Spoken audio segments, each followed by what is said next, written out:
Round of applause for Calais.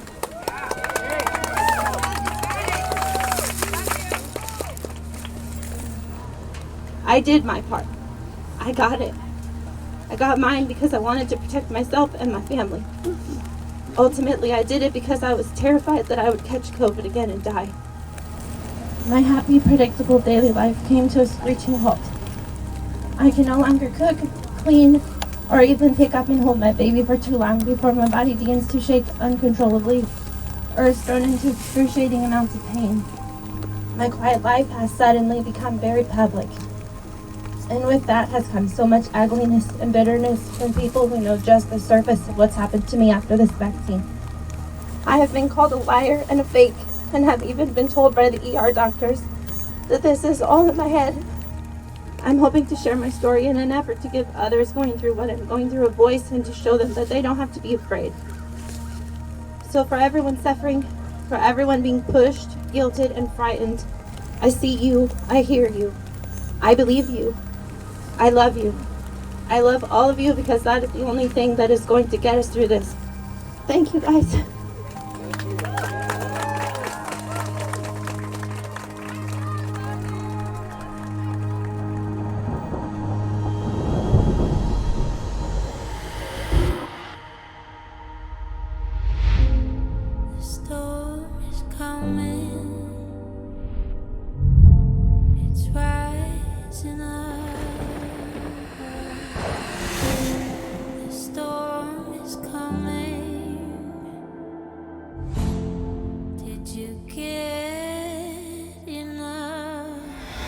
Drug companies have spent $4.5 billion on lobbying and campaign contributions. In today's world, Big Pharma decides whether you live or die, and that makes them dangerously powerful.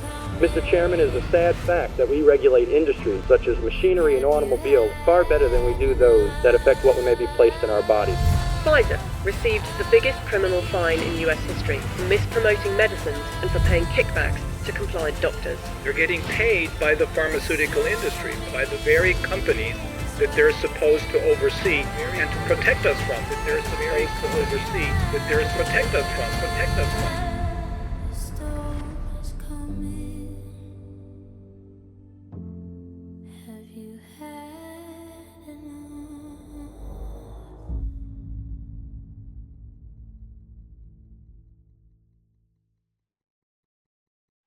Well, as far as doctors go, you've certainly seen the best. The best don't exist anymore. The best are dead.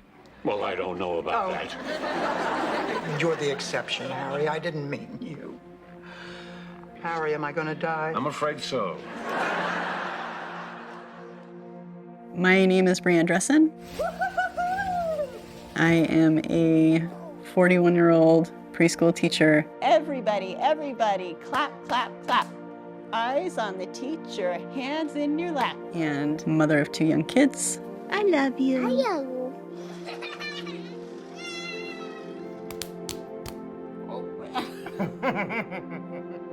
I met Bree in college when we were both at a climbing gym at an outdoor club event. I saw her climbing with a friend and I thought she was really cute, and we got to talking and set up a time to climb outside together, and a little while later started dating.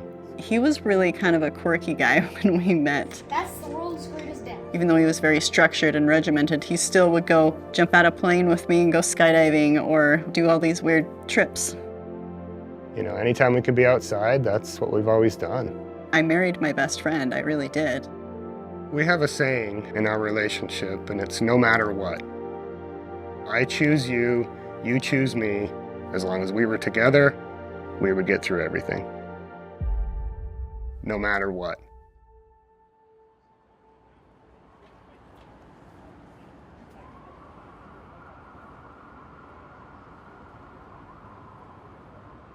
It was very scary because they were preparing us for something very bad. U.S. health authorities tonight say there's no doubt we'll see more of this. Americans sick with the coronavirus who need to be kept in isolation. I had never been in that circumstance before, so part of the preparation was some of us were elected to go to Rochester to do mass casualty training. Yeah, I would say it was pretty terrifying to need to be in close proximity with patients that might be giving us a disease that could potentially be fatal. The clinics closed, the operating rooms closed. Hospitals just became emergency rooms. I've been through 9/11, Metro North disaster, flipped over tour buses. This is absolutely the worst. As a physician, I certainly have a little bit more medical knowledge than some in the lay public, but everyone was instilled with fear. So was I. Tonight, the death toll nationwide has now reached more than 16,000. During COVID time, I became a news junkie. I never turned my television off. Good evening, everyone. Tonight, we're becoming crushed under a tidal wave of unfathomable numbers. The United States now has the most cases of any country in the world, more than 83,000, which means it has surpassed. Yeah, so when COVID hit, we're like, you know what? We're gonna rise above this. This is gonna be a big deal. We're gonna teach the kids that it's great.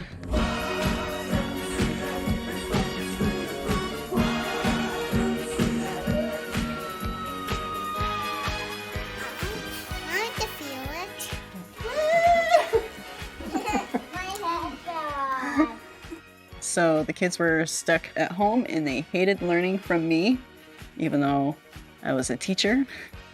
Nothing's happening. What's happening? Nothing's happening. It smells like brown sugar. Let me smell this other. How did you get on top of the car? But we really wanted to make the best of it, right? I mean, it was 2 weeks to flatten the curve. Infectious disease experts call it flattening the curve. Should this fail, people in this country, perhaps people you know, will unnecessarily die in a system that can't handle. Stay home for 2 weeks, right? That's where it all started. Brianne actually went out and collected N95 masks and took them to the hospitals so that the staff would have masks to protect themselves as they were treating COVID patients. We wore masks everywhere we went, we used hand sanitizer, we stayed away from everybody. You know, if the CDC said do this, we did it. Today I want to update you on the next stage of this momentous medical initiative. It's called Operation Warp Speed. Dozens of pharmaceutical companies and biotech firms now working simultaneously on a cure. When a COVID-19 vaccine is made, it'll be big news. Dozens of companies in multiple countries racing to be the first to create a COVID-19 vaccine. Pfizer could soon take a critical role in the COVID-19 battle. Moderna is performing the first human trial for coronavirus. AstraZeneca says it's enrolling 30,000 Americans in the late-stage clinical trial and another 20,000 outside the country. In your hands will rest the final success or failure of our course. Ask not what your country can do for you. Ask what you can do for your country. So my friends are healthcare workers, and they found out about the clinical trial, and they said, hey, do you want to sign up with us? And I said, yeah. I qualified as high risk because of my preschool teacher job. There is no laughing in preschool. In normal times, it would take 10 to 15 years to get a vaccine to market. Now some companies have reached the clinical trial phase in a matter of months. I had been accepted into the trial, and then I didn't hear from them for like 5-6 weeks, and I didn't realize it, but at the time it was because the clinical trial had been put on hold because there were issues with AstraZeneca in the UK. Another drug company hits the pause button on its clinical trial. AstraZeneca is investigating what caused a patient to have a serious side effect. There was a case of transverse myelitis and a case of MS. The patient suffered from a rare spinal inflammatory disorder. This disease interrupts the messages that the spinal cord nerves send throughout the body, and this can cause pain, muscle weakness, paralysis, sensory problems, or even a bladder and bowel dysfunction. As soon as the trial resumed, I was in the first batch of people that got contacted to come in. Dr. Robert Frank says today, for the first time, 7 children between the ages of 12 and 15 enrolled in the Pfizer vaccine trial and were given a first dose. And first of all, I'd just like to thank you very much for volunteering for this trial, because without you, we never could do this very important research. Knowing that a vaccine was coming, I was excited. I was like, okay, this is going to end it. I wanted to be the first in line. Our kids actually came to us with it and said, you know, hey, heard this at school. Some of my friends went ahead and signed up for it, and you know, it looked good. We're pro-science, pro-health, you know, we're educated people, and we want to help.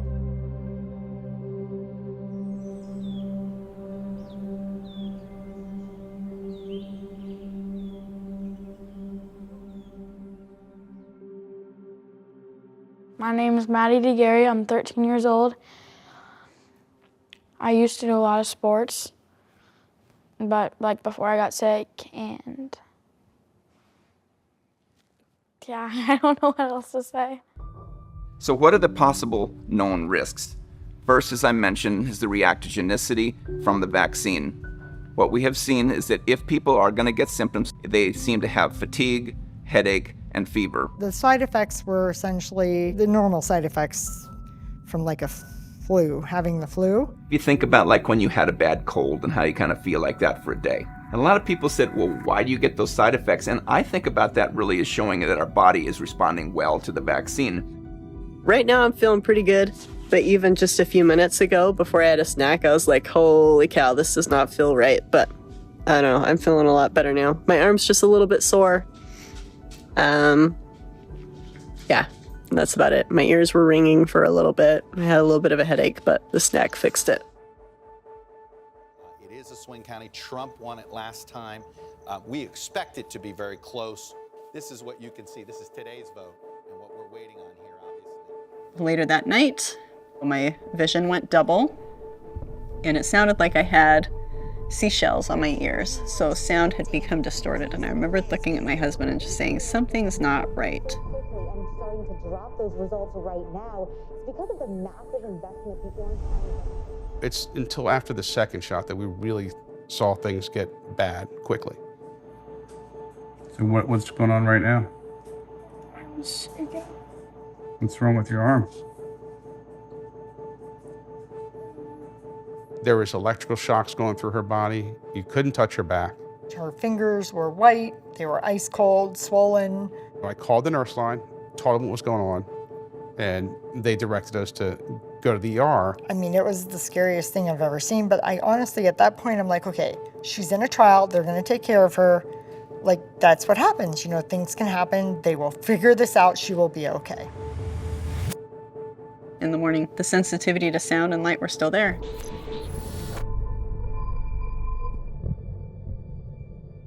And that was the last day that I taught. The first thing we did, because the contract said, you know, if you experience any problems, call the test clinic, right? I run her back up to the test clinic. They do an exam and they say, you might have MS. So you need to go to a neurologist and get that looked at. They, you know, said, hey, you know, you're just reacting to the vaccine, this is normal. And they sent her home. Maddie. Hey, babe. Days and weeks had gone by after several trips to the emergency room. Well, now she started having syncope. She was passing out.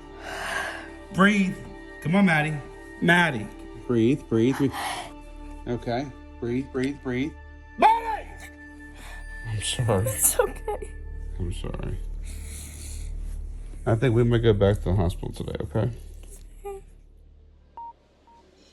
My blood pressure is off the charts. My heart rate is off the charts. My skin felt like it was on fire. My body was on full-on attack mode.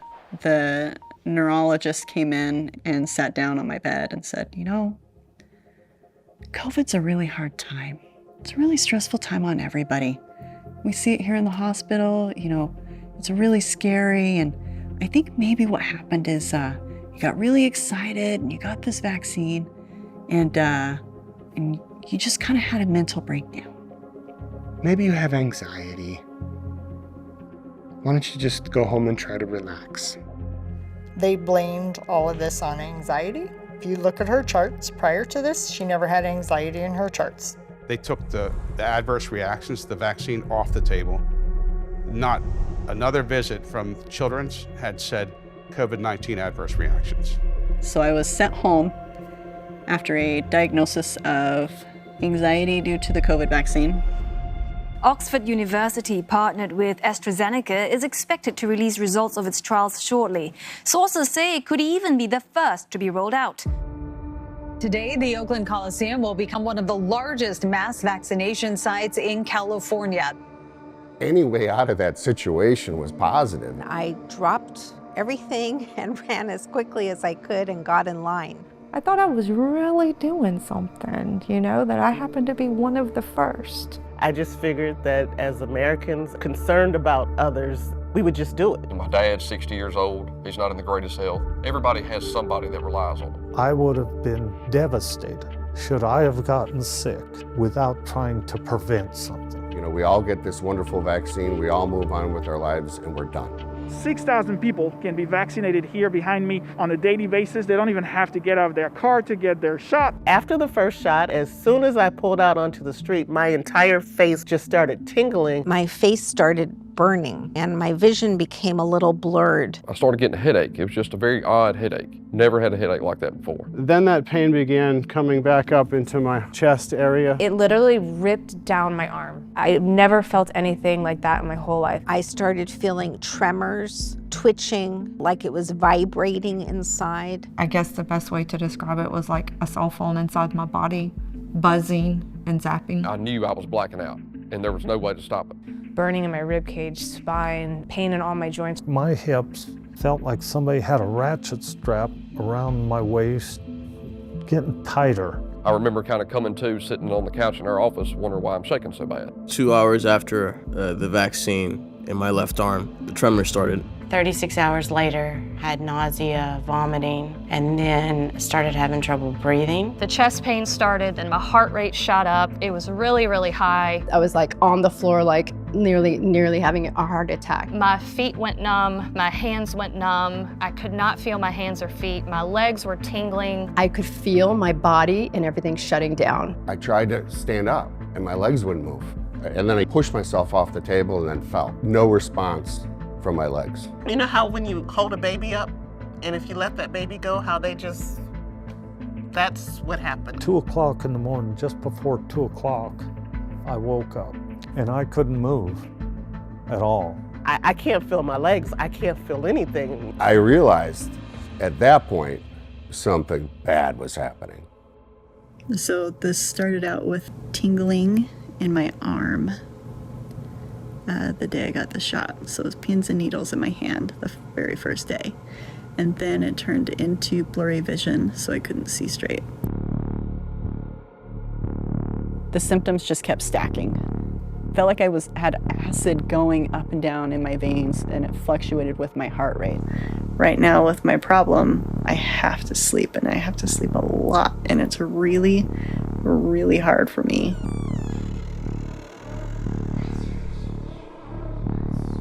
The kids couldn't be near her, they couldn't touch her. The sound of my pants walking by, the swishing of my pants was too loud. If you tried to talk to her, she couldn't say more than 1 or 2 words before just becoming overwhelmed and telling you to go away. This week marks 4 months of sickness, so I'm doing a lot better, but still a long ways from being independent, so. But, so that's gonna be my week. And then it turned into this incredibly super sensitive sound issue to where my ears are ringing so bad all the time that even just me talking right now is making my ears ring. She was removed from my life, my kid's life, from her own life. Just completely isolated, hollowed out, suffering. And we weren't getting any answers. It all changed the day of her shot. Brian is going to get his vaccine on Wednesday, so that'll be good. Because if he got COVID, there really wasn't going to be anyone here to take care of him.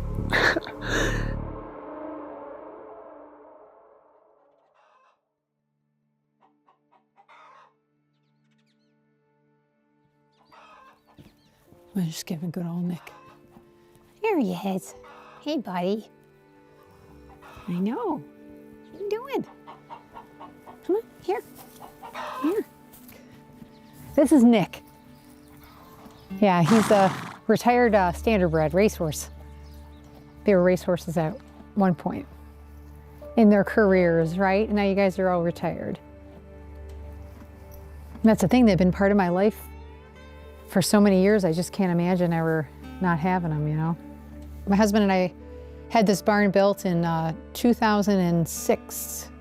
when we first moved in here and put a lot of work in this place. This was my life dream, you know, and it's home to me. It's where I feel most comfortable. It's my sanity, I always say, and to think that this may be gone someday is pretty difficult for sure, you know. But if this is what I have to do, it's what I have to do, you know. We really need to make sure that we're providing a consistent message to our team, and we need to make sure that that's also in alignment with what our health system is asking us to do. And so since our last conversation... Late February, early March, as they started getting more readily available to the public, that's when we really started seeing odd things in the emergency room and in the hospital ward. Patients who are coming in with brand new arrhythmias. They had never had an arrhythmia before. All I really remember is being laid down in the back of my vehicle and put on a stretcher. They sprayed nitroglycerin under my tongue, and one of the EMTs said, okay, that's enough, that's all I need. Send him to Highland. He's had a heart attack or he's having one. We're now sometimes seeing upwards of 7 heart attacks in our emergency room in a month's time in my small community hospital. What is the catalyst for that change? Like 20, 30-year-old people, perfectly healthy, no comorbidities, very active coming in, and they've got a blood clot in each leg, one in each side of the lung, covered in DVTs or PEs and blood clots. That doesn't happen. There's no cause for that. And then you look at their chart, and there's no reason for this to happen. But when you go to their vaccine history, sure enough, you'd see, oh, they took the shot a week ago. They took the shot 2 weeks ago. Every single one was like that. So our hospital system is a vaccination center. You sign a kind of a contract with the CDC. One of the things that you agree to is that you'll report any adverse side effects to the vaccine adverse event reporting system. This was enacted to assure, once you released it into the full population of people, that there was an early warning if there was problems with the vaccines. I didn't know anything about what VAERS was, what it stood for, what our responsibilities were. That was never educated as part of the vaccine rollout. So I started learning how to report these patients on my own, and it was through a lot of trial and error because it's a long process to report a patient. There's so much information that they need. Acute myocardial infarction, anaphylaxis, coagulopathy, COVID disease, death, Guillain-Barré, Kawasaki disease, multi-system inflammatory in adults and children. I just had one yesterday. Myopericarditis, narcolepsy, vaccine during pregnancy, seizure, stroke, transverse myelitis, and all these others. This is what you're supposed to be reporting, these conditions. So why is it when I'm reporting these conditions, I was audited? I'm doing exactly as the federal government is asking me to do. I agree. I understand your position. I'm not discouraging you from doing that. This is a tote bag of all of my patients.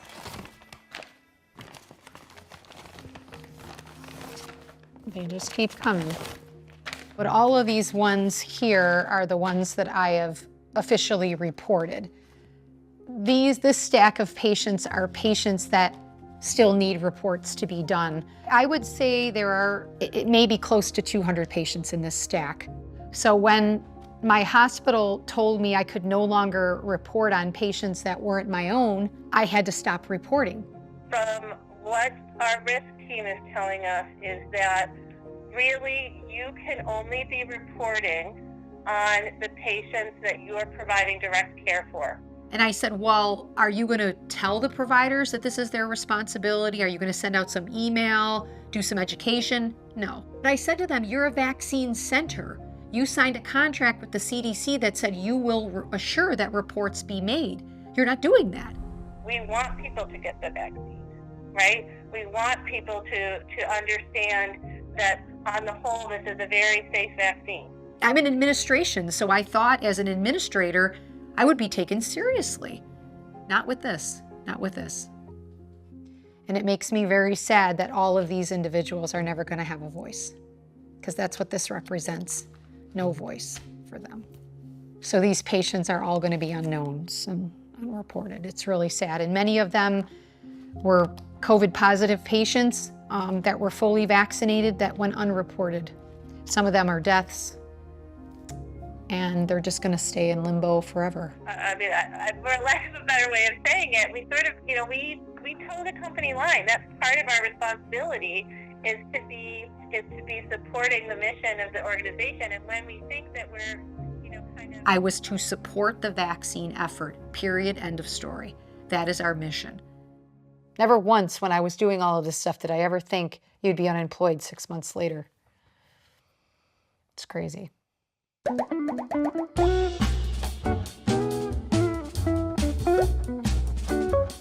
It's important to know that in general, a report made to the Vaccine Adverse Event Reporting System, or VAERS for short, does not mean that a vaccine or specific batches or lots of the vaccine cause the side effect. If you've had a reaction following vaccination, contact your healthcare professional and report it to VAERS at vaers.hhs. We had asked the principal investigator, hey, did you report this to VAERS? Because people kept asking me, and he said, we report it to Pfizer, who reports it to the FDA directly. We don't go through VAERS. I'm like, okay. When I asked for documentation, they would just ignore me. When asked about, did you report this information about the adverse side effects? And they said, yes, they reported it to their sponsor. Okay, can you give us the information? I would like to know what you reported. No, we can't do that. We already reported to our sponsor. The doctors that have seen her so far have not found something where they thought it was research related, is what they all were telling me. One of the first ones says related to the vaccine trial. So, and it happens within 24-hour period, all this went down. So I find it hard to believe that you're trying to steer away from that. They kept saying, these are pre-existing conditions.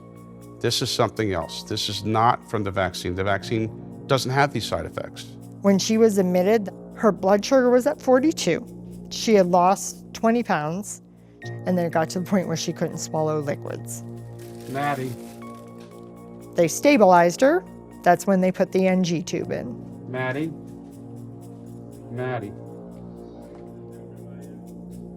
We kept begging and pleading, get us some help. Help didn't come.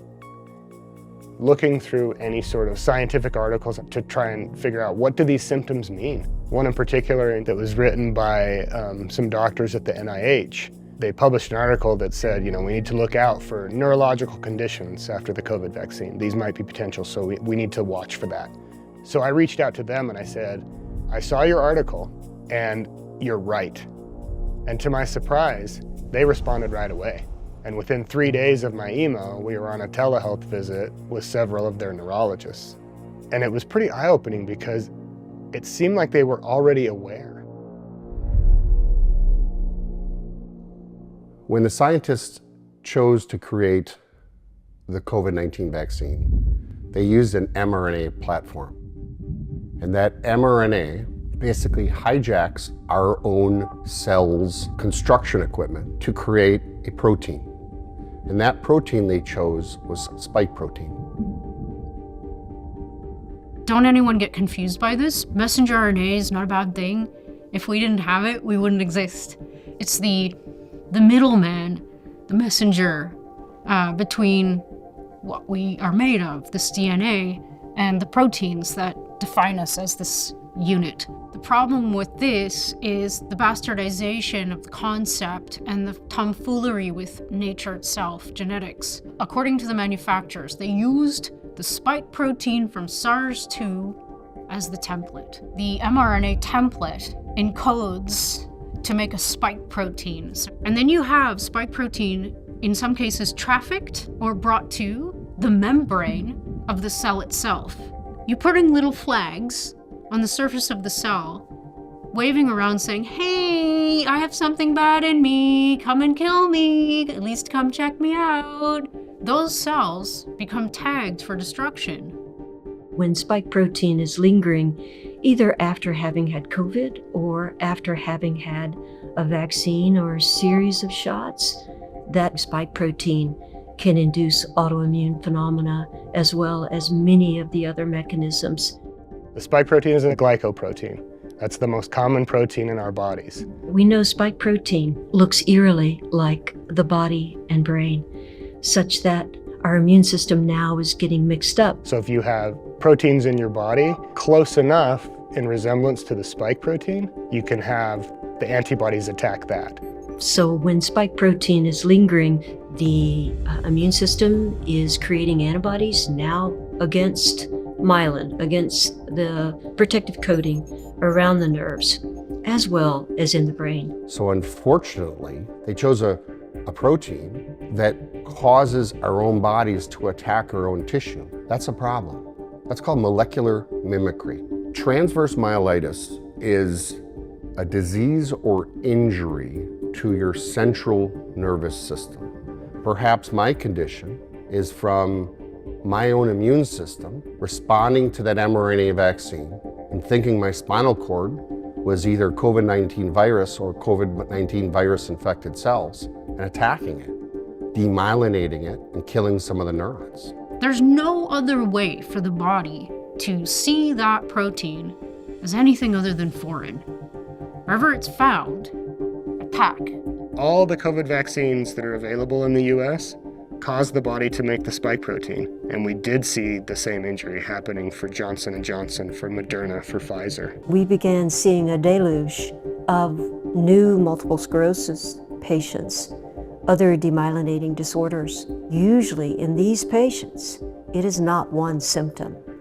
They have a multi-system complex disease. The neurological system, the lymphatic system, the hepatological system, respiratory system, every system we have is being affected. There's immune dysfunction. It's basically immunological haywire. MIS, multi-system inflammatory syndrome. Basically, it's the pro-inflammatory branch or part of the immune system out of control systemically. So you get symptoms occurring, I'll call them symptoms, in many different parts of the body all at once. I need this out, I can't do it. When I asked my neurologist, do you think my transverse myelitis is related to the COVID shot?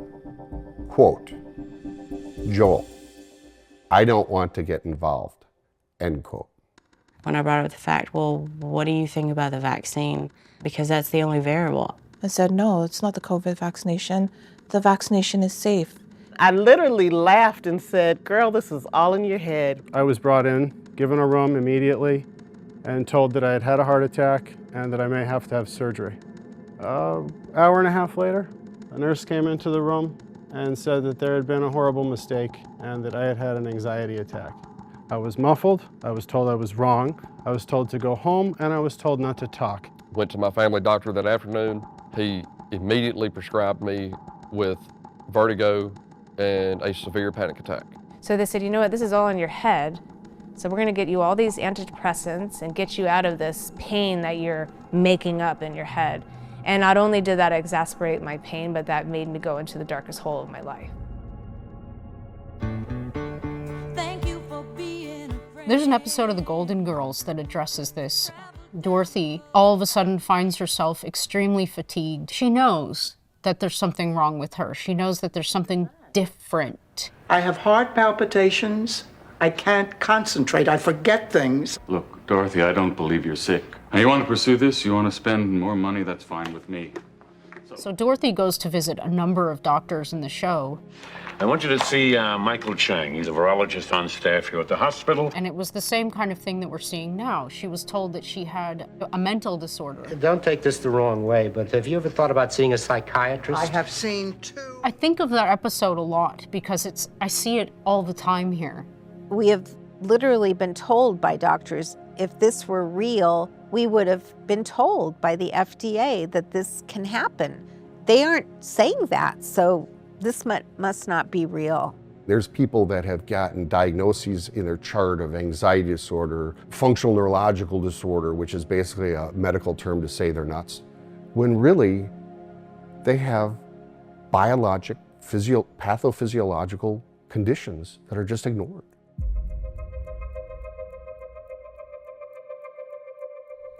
The number one diagnosis with these presenting vaccine-injured patients is something called functional neurological disorder, which I will tell you in this day and age is a dangerous diagnosis. Once that diagnosis is labeled in the chart, it's very difficult to get that erased. It's the first thing that these patients are identified as when they go back to the emergency room. CT scan came back normal. There was no growths or anything like that. And I went to see the neurologist. He had written in his record of my appointment with him that he had spoken with me at length about functional neurologic disorder, which had never occurred during that appointment. So they set me up with a referral to a well-renowned movement specialist in the city. And without even testing to see if I was experiencing high levels of stress or anxiety, she just said that functional neurologic disorder is typically caused by stress and anxiety. That's what's going on with you. Even my primary care provider, she diagnosed me with psychological conversion disorder. So once you are labeled with a diagnosis like that, it follows you from doctor to doctor to doctor to doctor to doctor, and there's no getting away from it. I made a decision very early on that I wasn't going to turn into a bitter person because of this. You know, because that'll just make it worse for everybody. And this is already a pretty terrible situation as is. This is not okay. You only had 2,000 kids in this trial. 1,000 of them got the vaccine. 1 in 1,000 is a lot. But in talking to the doctors that I've talked to, I did write each one of them, and they're not telling me that they think it's research related. They kept pushing. It's just functional. It's just functional. When she had that officially put into her chart, it was the day before they submitted for the emergency authorization.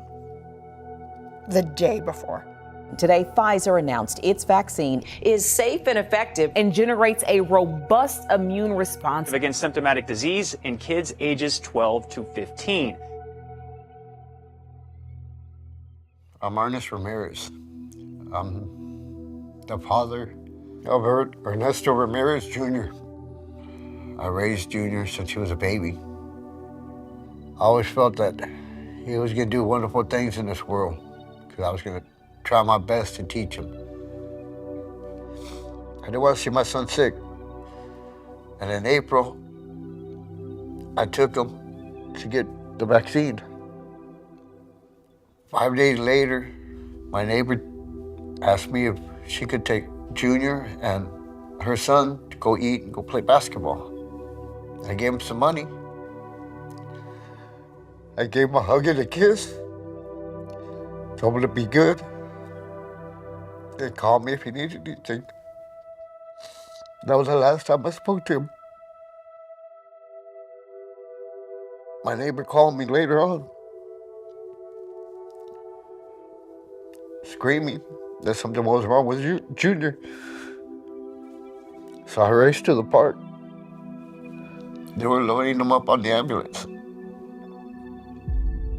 And when I got to the hospital, they just acted like nothing. They just said, "Oh, your son's dead."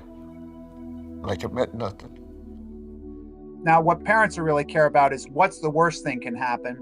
We do know that for males under the age of about 30, there is an increased incidence, it appears, with the vaccines of a rare side effect of an inflammation, mild inflammation of the heart called myocarditis. And it's very mild. They go to the hospital, they're looked at, observed, given a little bit of ibuprofen, a pain reliever, and they go home, and they seem to be doing just fine in follow-up as in the studies that we've been looking at.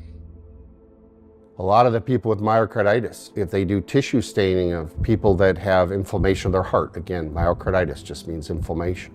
What they'll see is it's full on staining, it's full of spike protein.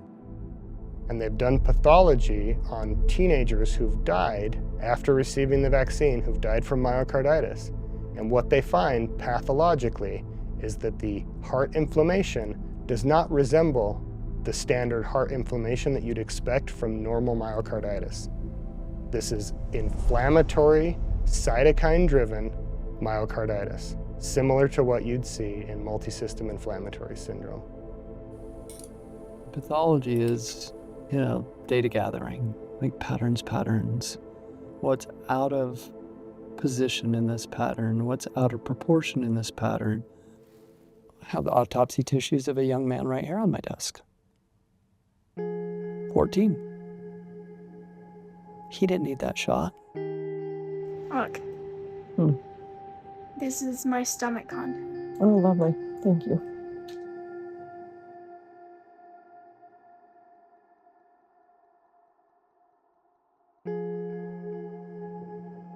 The second MRI was of her brain. And when she woke up, she could not control her neck. I'm here with you, okay? Maddie. Maddie, breathe. Yeah, I don't even, like, you try to block it out because you don't want to remember that. From the beginning, they've ignored everything that happened to her. They acted like it didn't matter, like it was nothing. Maddie, you can breathe, breathe. Maddie. Maddie. You think that if something happens, they're going to do everything they can to make sure that they figure it out. They did not do that at all.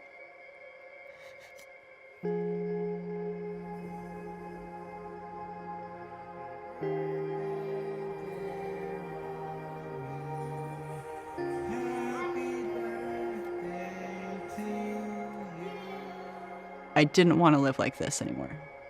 How do I make this stop? This needs to stop. And I remember asking my husband, I was like, I need this to stop. Just help me make it stop.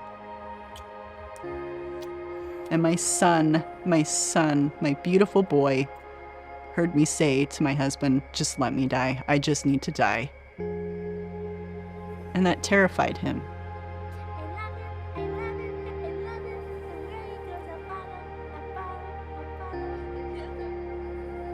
And as I lay in bed there thinking, oh my God, can I live like this? Can my husband live like this? Like, what if I'm in a wheelchair forever? Like, a normal person like myself was thinking of ways to kill herself. That is not normal. And I'm not saying this for you to feel sorry for me. I'm saying this for people to understand to the depths of which this is beyond frightening. When nobody has answers, nobody has a lifeline, doctors have no idea, nobody knows how to help you. And when you do go for help, they tell you that you have anxiety and you're crazy and it's in your head. It was really hard to explain to my 8-year-old who saw me convulsing and not able to control my body. My husband had to sit on me to hold me still. He was terrified, and I had to try to tell him I was gonna be okay, knowing that I had no idea if I was gonna be okay. Like, is this gonna be my life forever? How much longer can I feel this sickness? Am I gonna die tomorrow? So you're trying to like make memories with your kids, but you can't even make the memories with your kids because you're so sick. What's the future, like 2 years from now, 5 years from now? If I even make it to 5 years. I felt that if this illness didn't go away quickly, I was thinking about ending my life. The symptoms were unbearable, and I've never been suicidal in my life. And in my mind, I'm thinking, for the world, if I die, everybody would be better off. My wife wouldn't have to drive up there every day. She wouldn't have to worry about things. She wrote a letter to our son, trying to explain the love that she had for him, how she was proud of him. But when I read it, it was obvious that she was trying to leave him a message for when she wasn't here. I mean, to have your wife, the mother of your children, who was perfectly fine before, now get to this place where they're writing goodbye, have a good life, be the best you can be to their child, brought me to my knees in tears. That's the only reason she didn't write one to her daughter, because she saw that. I'll never forgive myself for what this has done to my kids, what I have done to my kids. A little boy should never have to worry about that.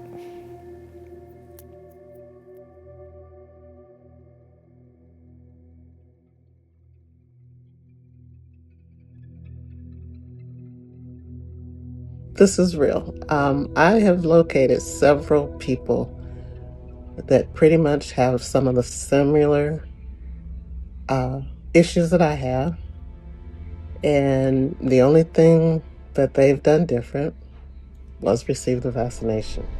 We're supposed to work with my neurologist here with the NIH, and the NIH was recommending steroids, IVIG, plasmapheresis, those types of remedies. And my home team here wanted nothing to do with it. When we went to the NIH, it was, we're going to figure out what this is, we're going to find out what helps, and we're going to tell everyone about it. That's what they were promising. They told us that they were going to publish the data they were gathering on us. It felt amazing to be selected to go. They selected medical professionals, and for some reason, me. NIH diagnosed her with non-length dependent neuropathy, severe postural orthostatic tachycardia syndrome, post-vaccine neuropathy, tinnitus, and short-term memory loss. and the IVIG has really helped to knock that down. Here is my packet of IVIG. So this is a bunch of immune cells in here. It's not a silver bullet, it's not the cure, but it definitely is giving me my life back. So in March of 2021, I crossed paths with Dr. Denise Hertz. And she is a fierce force for good. And she was injured by her COVID vaccine. And she had found 3 or 4 people at that point that were like us. Hey, Denise, it's good to see you. Hi, Bree. Good to see you too. After my comment that I wrote in Neurology Today, and I started getting emails from people all over the world, several women in the United States contacted me, and Bree, I believe, was the second person to contact me. I'm expanding my diet a little bit, and I doubled my low-dose naltrexone dose, which was awesome. That is a magical drug. I've been on it now for over a month, and it's really helping me a lot. I wish I had started it a long time ago. And so she said, hey, let's exchange emails. So she put us all on this little email string together, and we were all relieved to be there together. Our lives never would have collided in any way if we hadn't become ill. We live in different states and all different walks of life. So it was really amazing to be able to finally connect with even just a few people that knew exactly what I was experiencing. I finally connected with them. Bree was one of the ones that I connected with. It was April or May, and she was terrified. She was scared, her daughter was in the hospital, and my way of helping her was to listen to her. And I stayed on the phone with her countless nights while we both cried about what was happening to Maddie. We commiserated, we laughed. We have a lot of really dumb inside jokes now. Actually, I found a family. There's a core group of us. It's not a day that we don't talk. It's not a day that we don't type to each other. As time went on, the group continued to grow, and it got bigger and bigger. So Denise and Christy Dobbs set us up in a Facebook group. People started telling me, hey, there's a group out there of other people like you. And I joined it. She said, okay, we have a group with a whole bunch of vaccine injured people. And the Facebook group got really big really quick. And before we knew it, we needed another Facebook group and another.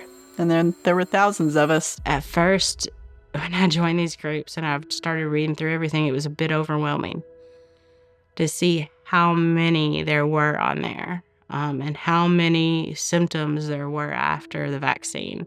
These groups are pretty much the only help that people are getting. Denise Hertz is on an email string with the heads of the NIH, the heads of the FDA, and the CDC, and they're all telling her, hold off, don't say anything, just give us a couple of weeks and we'll figure this out. If you look at VAERS database, there are more than 1,000 neurological side effects already reported. And that was March of 2021. They flew COVID vaccine injured into the NIH to be researched because of our injuries. They told us that they were going to figure this out. So we told everybody, hey, just hang on, help is coming, the NIH is going to publish. And then that would open up the door for everybody to get care. We've been at battle against the pandemic, and there's been damage. Seems reasonable to say, let's help these people. So the NFL player gets on the phone with a senator, And it's like, hey, check out these videos. I'm Ron Johnson. I'm the U.S. Senator from Wisconsin. Originally, when I heard that Ken called me, I just called him up. He's a Green Bay Packer Hall of Famer. You know, I know who Ken Ruckers is, so this is kind of cool. My name is Cheryl Rutgers. I live in Oregon. I'm a wife, I'm a mother, and a grandmother. His wife, Cheryl, had suffered a vaccine injury, and he just wanted to know, is there something I could do to help? I want our neurological injuries to be recognized and acknowledged by the CDC and the FDA. This is a group of people that have a very simple request. They just want to be seen. They want their stories heard. They would like to be believed. I told Dr. Nath at the NIH that I was going to do that press conference, and he commended me for my advocacy. And he told me that there were two things that the world needed to know, and one is that this was treatable and that early intervention was key. I just wanted to say thank you all for being here to hear these stories. As you can see, we are like family. We have suffered together for so long in a way that no one understands but us. Unfortunately, all I could do was create a platform and hopefully trigger some compassion. We are asking to be seen, we are asking to be heard, and we're asking to be believed. Thank you.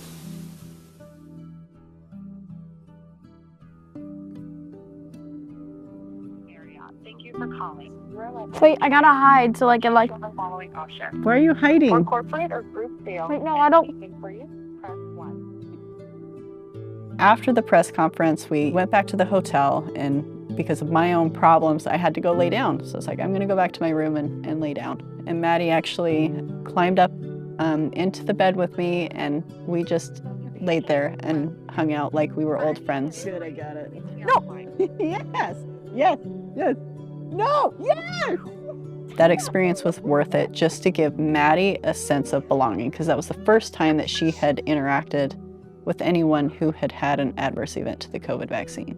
I don't even know how to explain it. It's like she made Maddie feel like normal. We talked about boys and all the normal things that, you know, teenagers should talk about. And so she finally felt like she wasn't alone. Hello, thank you for calling. Monica, I can help you. Hello, She makes me want to keep fighting and to fight harder. Fox hosts aren't the only prominent people giving anti-vax conspiracies a platform. They're getting help from one United States senator in particular, and that is Ron Johnson. I think the American public should be able to have informed consent when deciding whether or not to take an experimental vaccine one way or the other. Stay in your own lane. That's the message to Senator Ron Johnson after Johnson hosted a press event Monday with people who say they experienced negative side effects from the COVID-19 vaccine. We thought that the public would finally hear our stories and the questions would begin to be asked, the agencies would be held accountable, and we could all go back home and focus on healing. I was hoping that those news reporters would hear the stories and have an ounce of compassion, but that's not how they treated the story. Johnson pushes the conspiracy theory like, what? I'm just asking the question. Senator Johnson, misinformation. Senator Johnson's misinformation panel, and guess who was still invisible? The U.S. Surgeon General, Dr. Vivek Murthy, is appealing to the nation to fight misinformation about COVID-19 and vaccines. When it comes to misinformation, not sharing is caring, unlike what many of our moms taught us. So within 24 hours of that first press conference that we had in Milwaukee, Facebook shut down the first of our vaccine-injured support groups.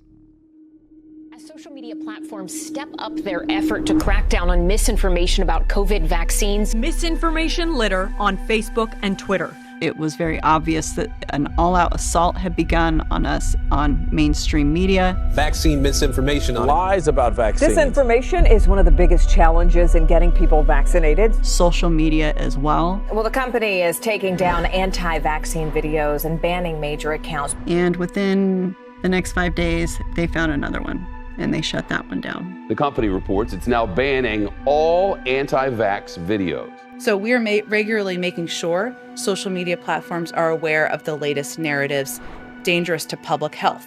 With social media platforms, the censorship started immediately.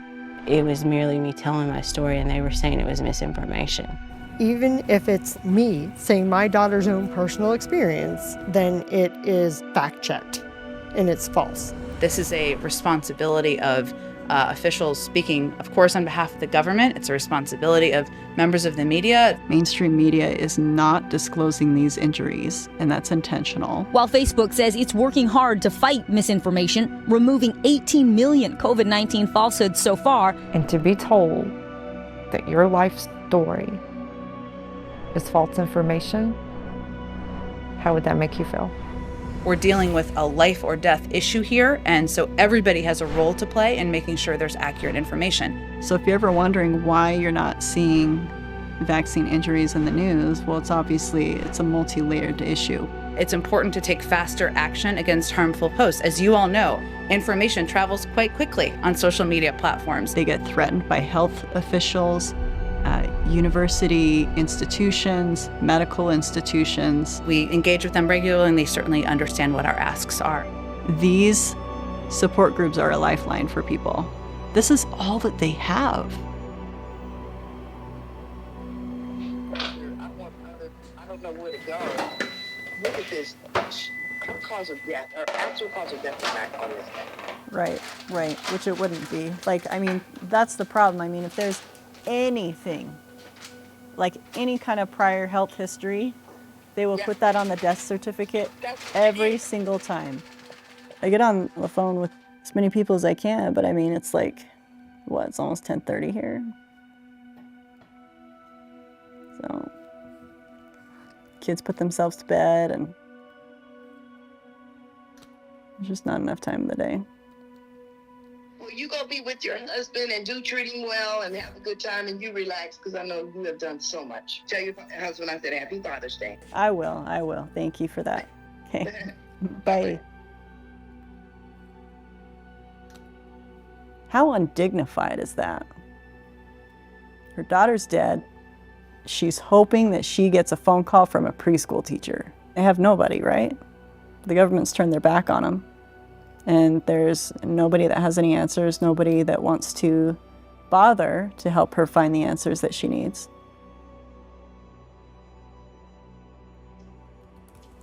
Good afternoon, wherever you're located. Thanks. If everyone on wants to just introduce themselves, it might be helpful, and then we can introduce who's on from the FDA.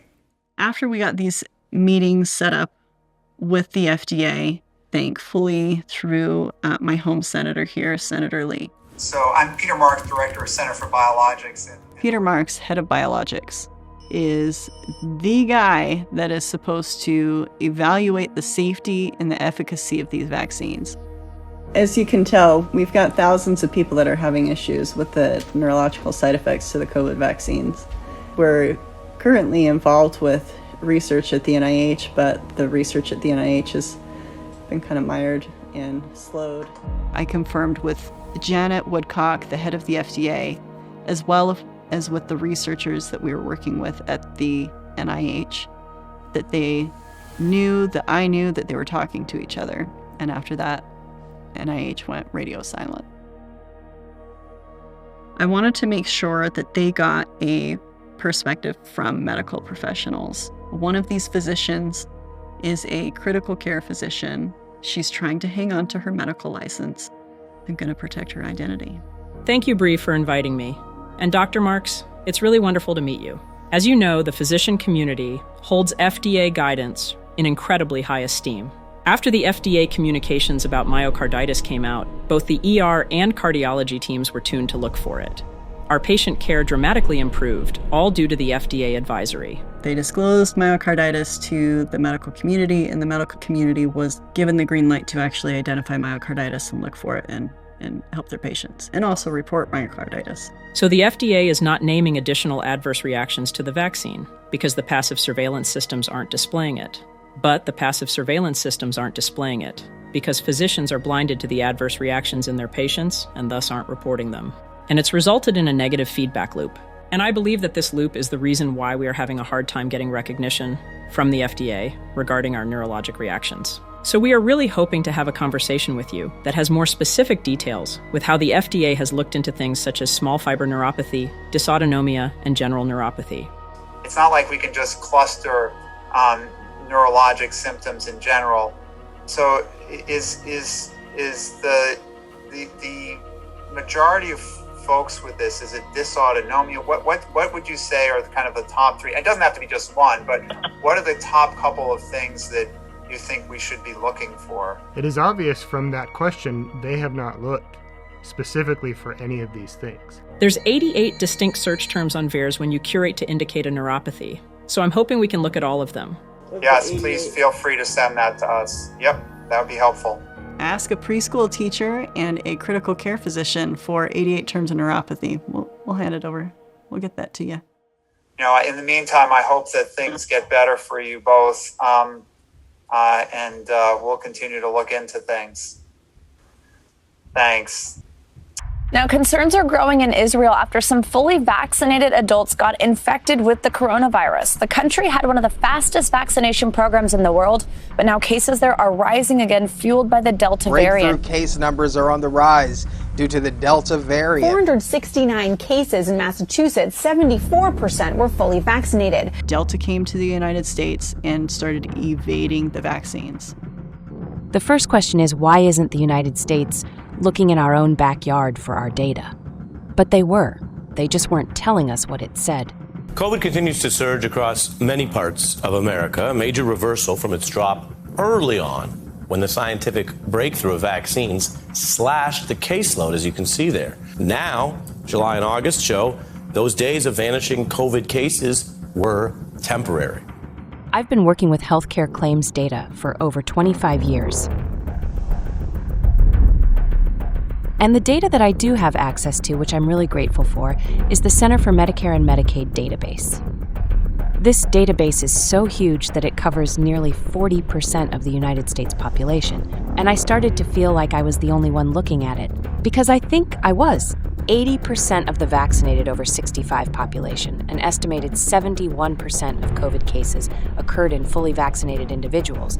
You're not going to get COVID if you have these vaccinations. The breakthrough rate was 62%. What this says to me is the vaccine wasn't working, and they lied about it. Recent data indicates there is only one confirmed positive case per 5,000 fully vaccinated Americans per day. Instead of Rochelle Walensky, Janet Woodcock at the FDA, and the President of the United States being open and honest about the limitations of the COVID vaccines, they redirected all of that anger and frustration on the small, unvaccinated minority. So then came the pandemic of the unvaccinated. Pandemic of the unvaccinated. This is becoming a pandemic of the unvaccinated. Pandemic of the unvaccinated. Now, that's what the CDC says we're dealing with as the U.S. sees a new rise in COVID-19 cases. What we really need to do at this point is to make vaccination the easy choice. It needs to be hard for people to remain unvaccinated. Now we need to go to community by community, neighborhood by neighborhood,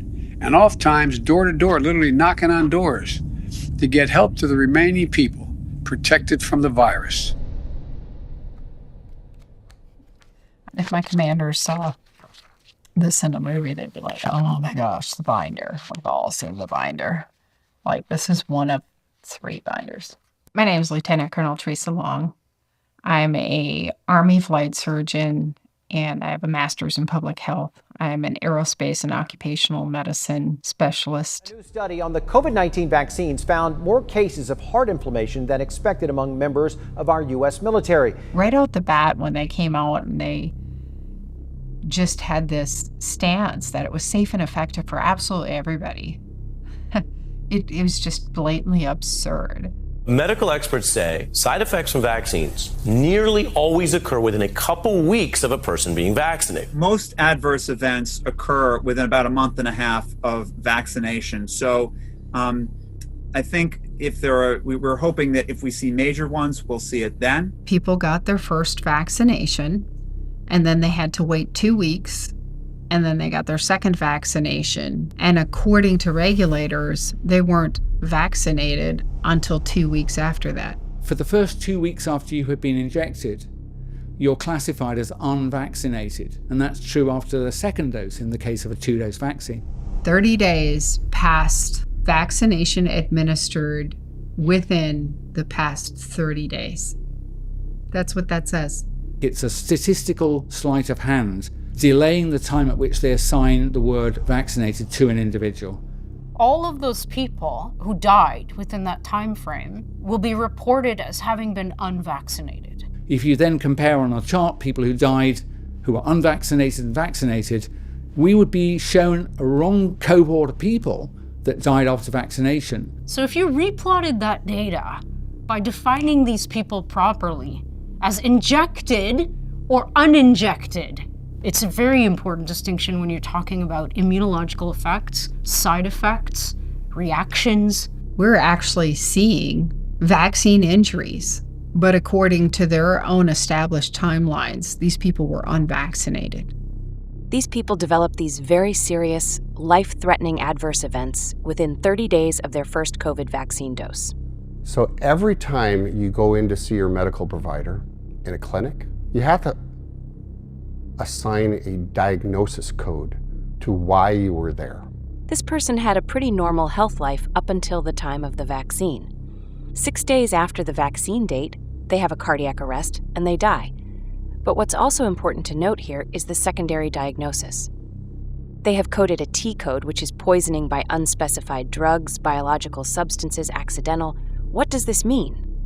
What if they died because they had an anaphylactic adverse event to the COVID shot? I highly doubt their primary diagnosis is going to be adverse event to COVID vaccine. First of all, the code doesn't exist. They're not willing to create a 6-digit code to track us. Why? I don't understand it. Because without that code, we don't exist. That's how these numbers can be manipulated. They can be manipulated so we can't search them, but they also can be manipulated to really hide them. The distribution of the data is not being portrayed properly because the definition is wrong. It's flawed. It's intentional. The pandemic of the unvaccinated was, in fact, a pandemic of vaccine injuries. That is the pandemic of the unvaccinated. These are facts you can use if you're talking to people. As for the FDA approval part, Dr. Fauci says that's also now likely a few weeks away. I kept having more and more unusual things coming up in our population. More and more people kept coming and talking to me about their horrible side effects from the vaccine. Stop, and I think I should go look in that database, the DMED. So I get on the computer and have access to it, and I start plugging in ICD codes. And the numbers are just unreal.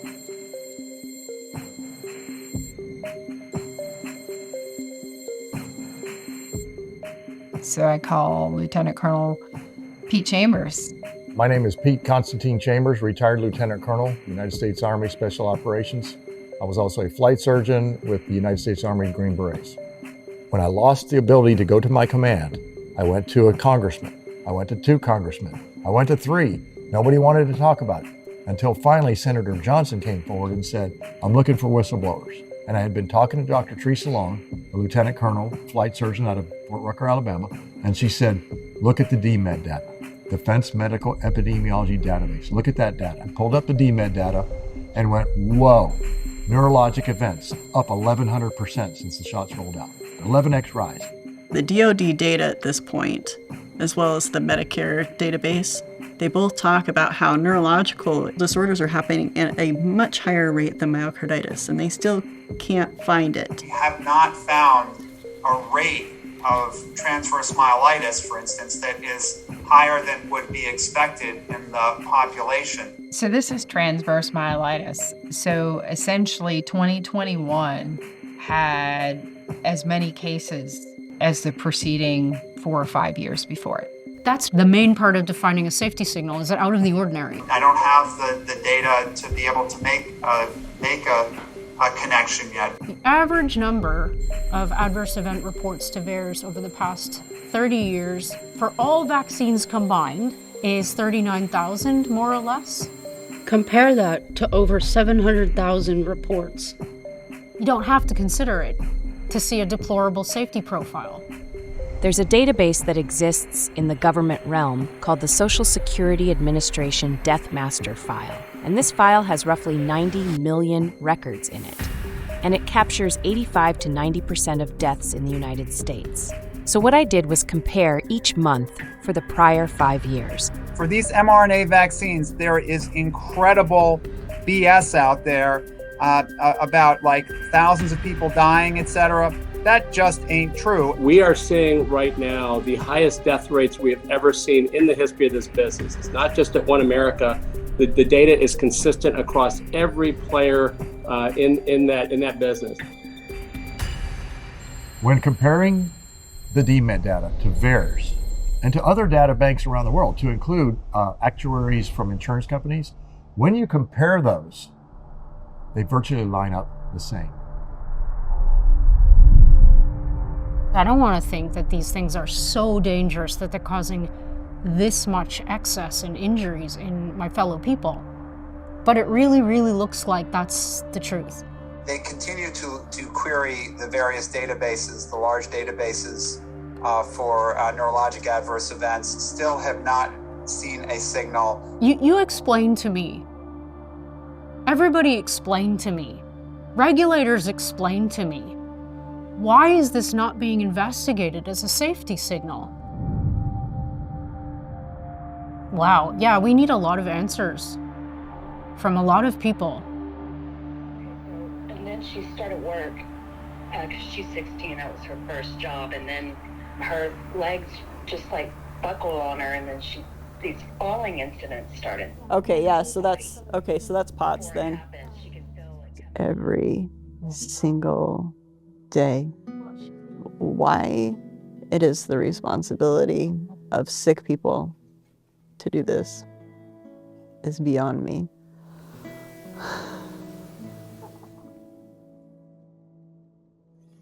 We've got desperate, scared people. Yeah, this kid deserves better.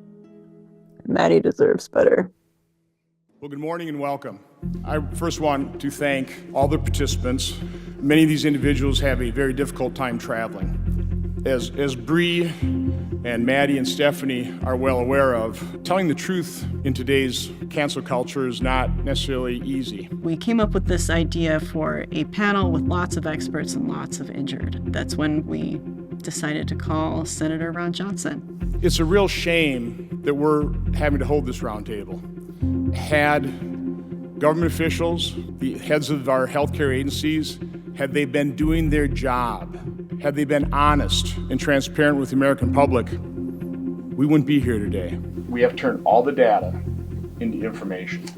We need to keep building on it and building it and building it until it's irrefutable and it can't be ignored. Vaccine injuries are rare and mild until it happens to you or your loved one. First, take note that the principal investigator for Maddie's trial is the lead author for the New England Journal of Medicine article. We have now gotten the internal report that Pfizer submitted to the FDA explaining what happened to Maddie. The principal investigator paid by Pfizer says that he does not, quote, feel the vaccine is related to Maddie's injuries despite all of the medical records, initial emergency reports reflecting that it was the vaccine. Sorry that things are... Sorry not fixing it, but you know this is related to the vaccine. That's what kills me. How do you say that it's not related? And we have the email that Peter Marks, Mr. Just a Minute, who's deciding on licensing COVID-19 vaccine, says, principal investigator says I don't feel it's related. Done. That was it. That is your regulatory authority in action. In the EUA amendment, Maddie's adverse reaction was reduced to 5 lines that they claim was eventually diagnosed as functional abdominal pain. It's a stomach ache. Because my reaction was so severe, AstraZeneca told me I was not allowed to get the second dose. In the trial report, it says that no serious safety concerns were identified. They also go on to say that 180 people withdrew 266 people experienced an adverse event leading to trial discontinuation. 56 of those were considered neurological. For us to make some kind of a statement publicly, we have to find the data in our database that says that in a group of vaccinated individuals versus a group of unvaccinated individuals, that we have some type of signal. Where's the unvaccinated background that they're using? Where are those people? Because he says they need them. How many studies do you run where you take the placebo group and give them the vaccine to? After the end of May, we have lost the placebo group, so we cannot really say anything about the duration of vaccine efficacy after that. There's no more efficacy data, basically, after that. So they're not the control group anymore. Isn't that the purpose of a study? To have a control? Really? No, to have a control. But there is no control now. Well, you vaccinated everybody. No, but you're trying to do that to try to provide protection. Yeah, no, you think it's providing protection. You've erased your control group. You have no comparison. So it looks like anything that happens is just common and normal because you have no reference to compare it to. Well, I think the term deliberately deficient by design is appropriate. I, along with several injured physicians, continued to reach out to the FDA through emails, phone calls. We did video conferences with Peter Marks and Janet Woodcock, constant emails with Janet Woodcock and myself directly. They made all kinds of commitments to us. The statements over and over and over, starting last May, of promises to look at this, assurances to look at this, action items from prior meetings, none of which has come to pass. To follow up, to circle back, to investigate. What we'll do is we will circle back, we can circle back, and we'll circle back with our colleagues.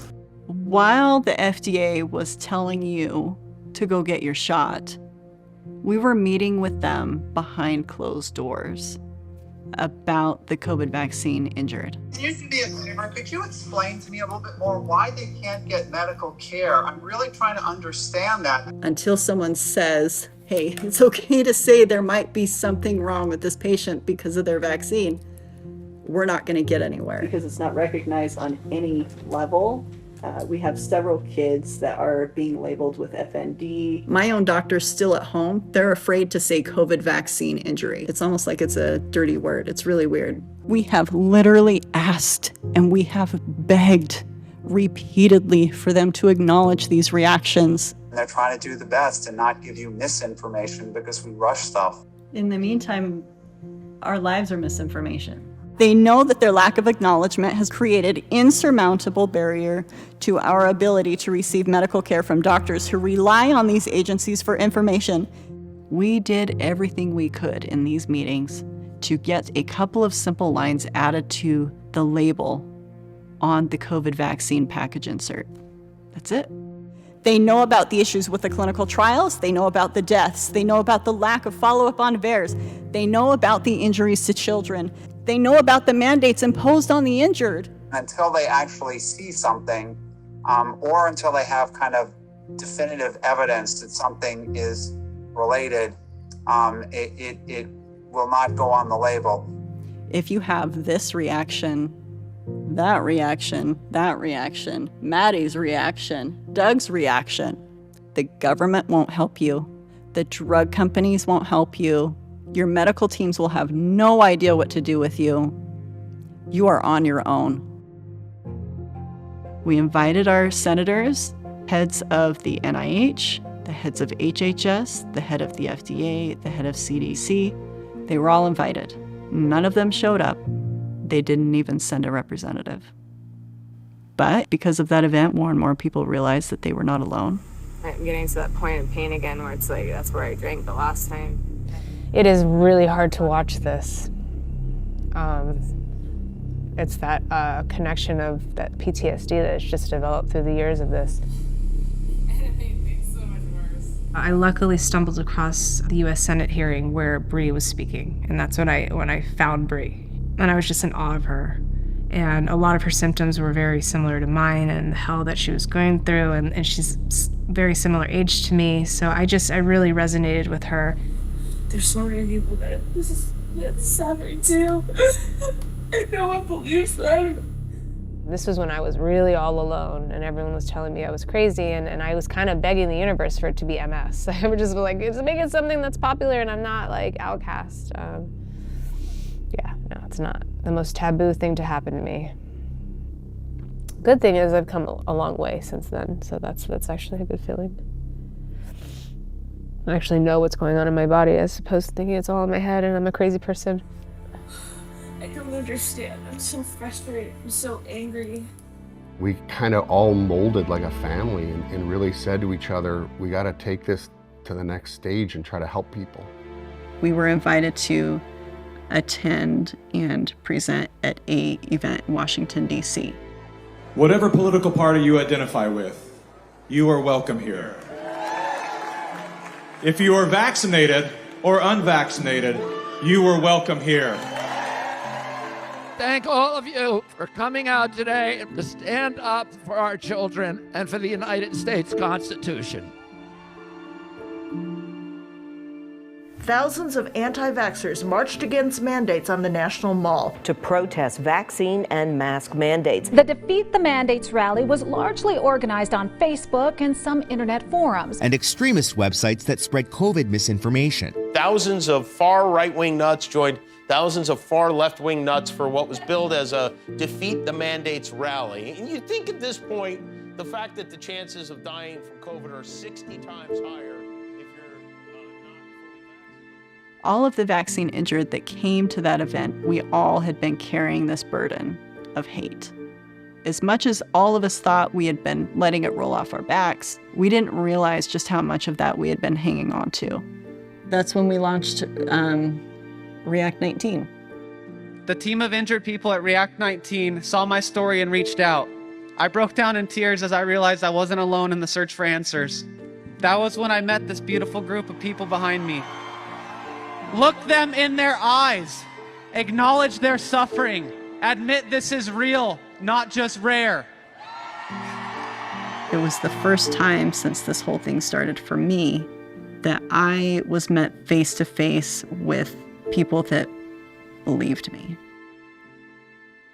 All of that hate that we had been absorbing for months, it melted away.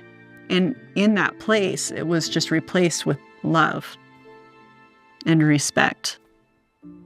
For once, someone actually could see us for who we really were. Please consider giving generously to React 19.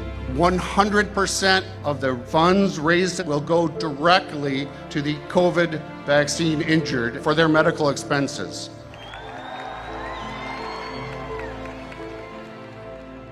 A big, we did it. We launched the compensation fund. Now, going into these events, we can say, look, this program is running. Not that it will run, but that it's running. We have no corporate donors. It's all independent, everyday people that are contributing to get these people better. We're doing the government's job with no money and a lot of power against us. There's a young girl that was misdiagnosed as functional neurological disorder. Basically, she was told she was crazy. She was actually admitted to an inpatient psychiatric ward for 3 weeks. We got involved and ended up getting her a grant for $10,000. She gets IVIG, brain fog goes down, psychosis starts to wane. She gets up and walking. She's no longer in diapers, she's no longer in a wheelchair. Reading the stories of the injured, and when we read these applications, is heartbreaking. Reading the stories of, sorry.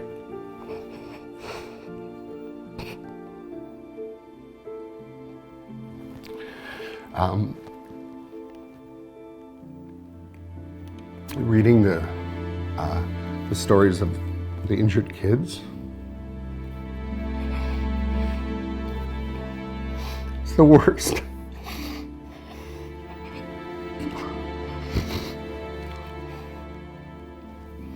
But, I mean, it drives me to continue to move forward and to help whoever we can.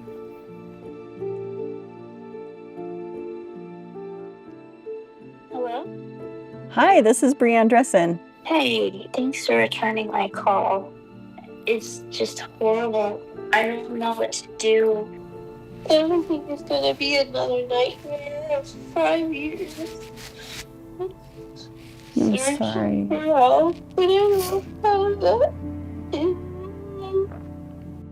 Let's get you some of your life back, okay?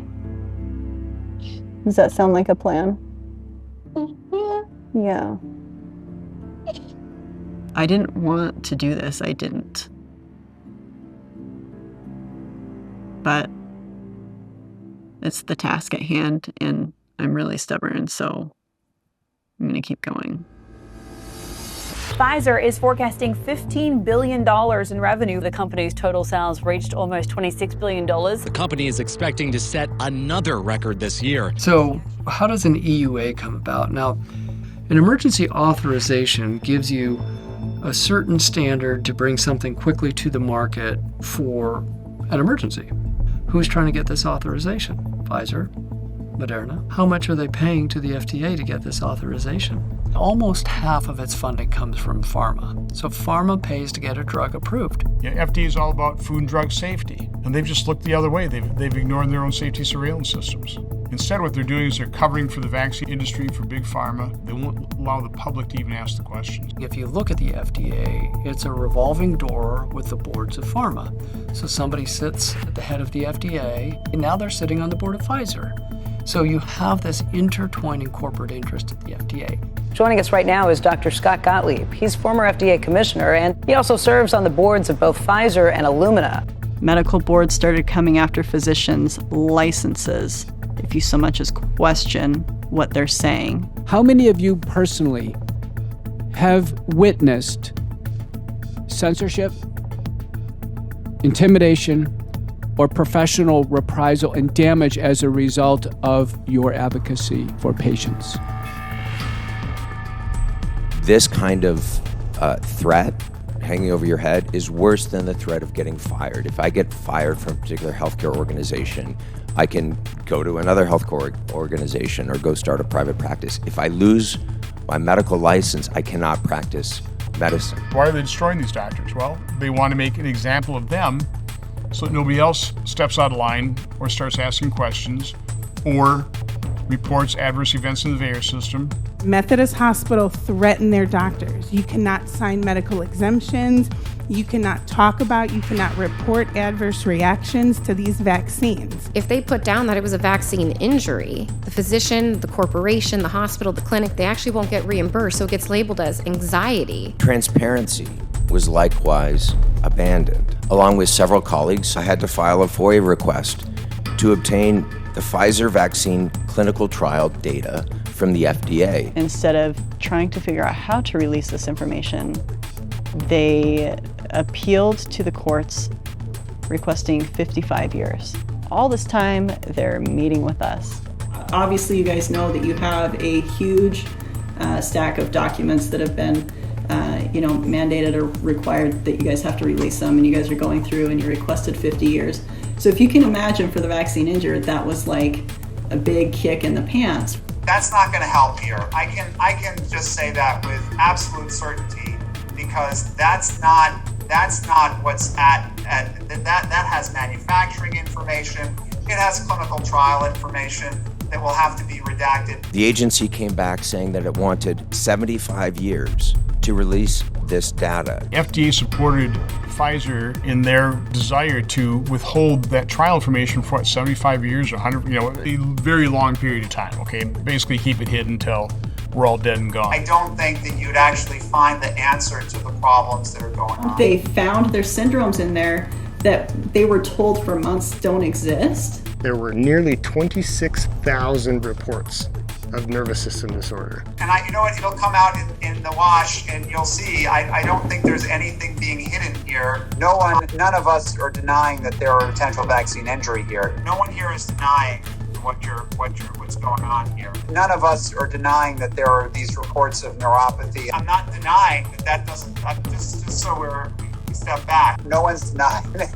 just so you understand. Right, so you guys know we exist. We know that you know that we exist, but the public doesn't think that you guys know that we exist. If this was a marriage, Peter Marks would have been divorced a long time ago. There is not a single promise that he is held up to. I got contacted by attorney Tom Renz over the weekend. He showed me the data that is being extracted from, what is the name of this database? DMED. It's the Defense Medical Database. They have noticed a very alarming increase in instances of certain conditions compared to a 5-year average. Senator Johnson, to the camera, he says, The Department of Defense, the Biden administration is on notice. They must preserve these records, and this must be investigated. less than 24 hours, the system went down. We couldn't get on. We couldn't find anything. We couldn't do anything. About 48 hours later, it came back up. The database was frozen by the DoD. And then the next week, all of a sudden, all the previous 5 years' number came up. What they did was they took this data that went up 1,100%, and they just brought all this data up like this, or to match. So it looked like there was no real change. So are we really to believe that the United States military, a younger, healthy population than the general U.S. populations, had an incidence of pulmonary embolisms almost 3.2 times the national average? And we just didn't know that we had a problem with pulmonary embolisms in the military? They thought they pulled one over on us. They didn't. They didn't, because then we went back and looked at data from 2001 to 2015 and showed where they shifted the data and cheated. You have to understand that once you have the most accurate data system in the world glitched, it's no longer useful to us. Mr. Kennedy, in your opening statement, you introduced us to this word malinformation. The term malinformation was coined to describe information that Facebook and Twitter and the other social media sites understood was true, but that the White House and other federal agencies wanted censored anyway for political reasons. If a government can silence criticism, it's a license to commit any other kind of atrocity. You can just sweep all the other rights away and nobody will know about it. We did generally defer to the government on some of these policies that in retrospect I probably wouldn't, knowing what I know now. The first right that they took from us at the outset of this pandemic was the right to speak. Anything that says that vaccines might have side effects, you basically need to take down. White House Press Secretary Psaki stated, and I quote, "We're in regular touch with these social media platforms." Facebook should provide publicly and transparently data on the reach of COVID vaccine misinformation, not just engagement, but the reach of the misinformation. We're flagging problematic posts for Facebook that spread disinformation. Psaki also stated that we have proposed that they create a robust enforcement strategy. Create a robust enforcement strategy. Who's telling you to take down things that it was that talk about vaccine side effects? It was people in the Biden administration. We've seen many pages of emails between Mr. Flaherty and social media platforms where he relentlessly badgers them to increase the censorship of ordinary Americans' free speech on social media, and he gets results. Who is Rob Flaherty? His level is deputy assistant to the president. These people from the Biden administration would call up our team and scream at them and curse. You see the platforms agreeing to censor things that are truthful, that do not violate their policies at the behest and at the pressure of the White House. All these different agencies and branches of government basically just started investigating and coming after our company. It was brutal. It was brutal. The Virality Project would send reports every single week on everything going on in the United States and even the world that would cause vaccine hesitancy. Little did I know that my moves, everything from the meetings that I was having with Senator Mike Lee, the briefings that we had with Senator Ron Johnson, all of it was being tracked and sent in a lovely little package to brief the White House. Then Robert Flaherty was the one that took that information and told social media who they needed to silence. And did Mr. Flaherty ever request any reports from social media companies on specific censorship issues. We see email after email after email from the White House, from Mr. Flaherty, pressuring specifically Facebook, but also other social media platforms to take down disfavored viewpoints. And the emphasis in those emails is on true content. They pushed us super hard to take down things that were true. Any truth, any information that just might increase vaccine hesitancy is not allowed. The true content is what they perceive to be doing the most to undermine the narrative that the White House favored at the time. Once you start censoring, you're on your way to dystopia and totalitarianism.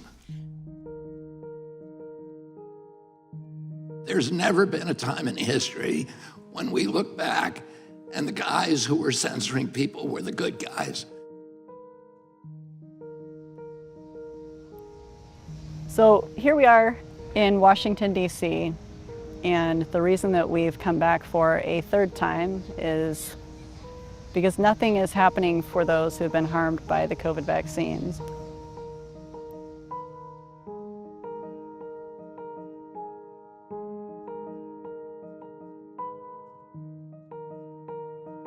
After a year and a half of struggles and meeting with the FDA, giving them data, going back and forth, and mountains of empty promises, we had a bunch of injured come to Washington, D.C. They paid their way, they sacrificed their health to be here. And I'm happy to start. I'm Peter Marks, Director of the Center for Biologics Evaluation and Research. They hid behind a monitor once again. I really appreciate hearing what we heard today, and we'll continue to work towards trying to understand what is, the safety profile of these vaccines as best as we can. We don't have any secrets here. I take what you've said today seriously, and we will continue to work through this. So thank you. Take care. Thanks.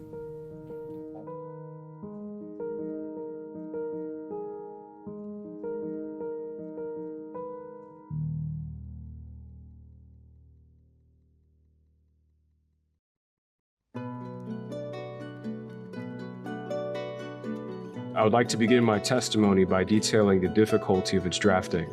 On June 23, 2021, I went to obtain my second COVID vaccine.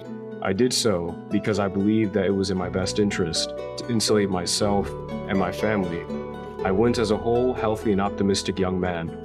I went and left there a cripple. I was dismissed, insulted, and felt utterly abandoned by the most advanced medical system in the world. My single mother and younger brother have lovingly walked through this journey with me, but I cannot help but recognize that my disability has in many ways expanded to them.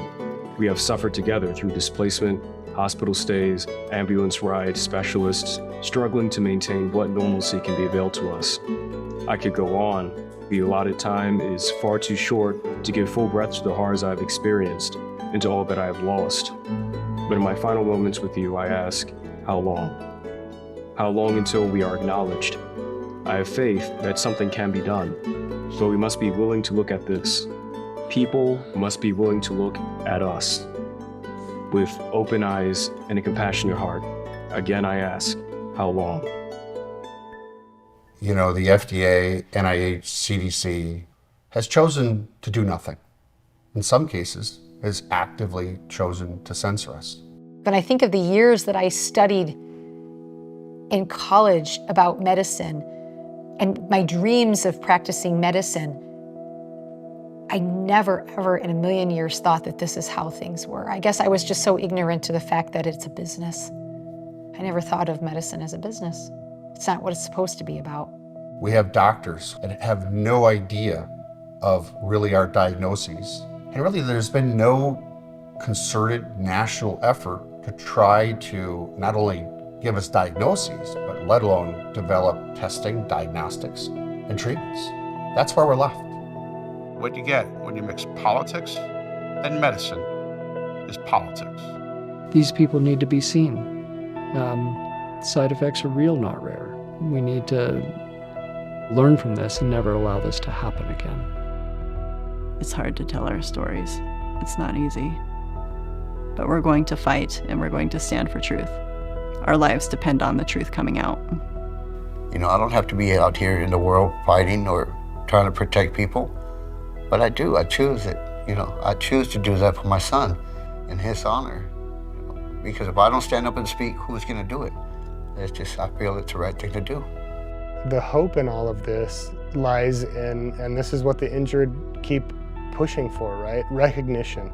Because once it's recognized and acknowledged that this is happening, the conversation can start, right? Dr. Budd, I came to you sick and scared, and you dismissed me. You didn't have the answer, and instead of saying, I'm sorry, I don't know what's wrong with you, you made me feel crazy, like I had made it all up. You dismissed me. Is that your caring profession? Is that healing? No one deserves that kind of treatment, Dr. Budd, no one.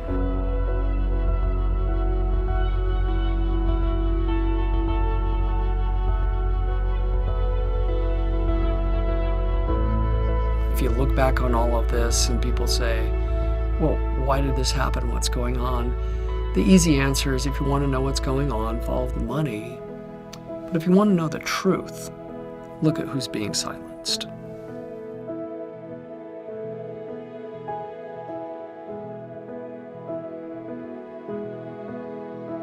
We are a long way from the end of the story. The battle has only just begun. This movie, it's going to be labeled an anti-vax movie. Anti-vaxxers, trying to gain momentum, trying to kill people, murderers. It's coming. This is what a murderer looks like.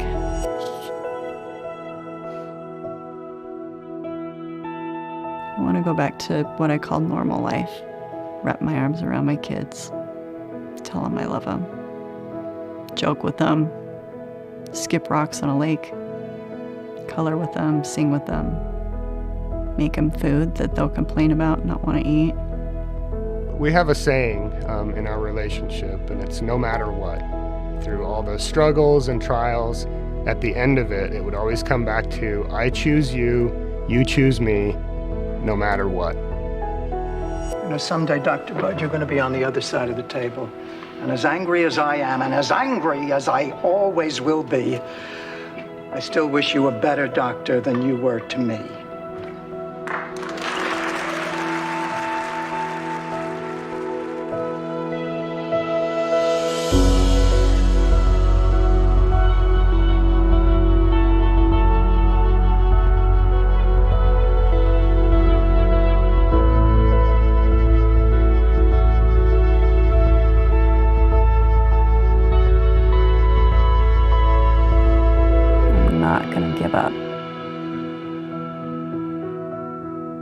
I'm not going to give up on these people.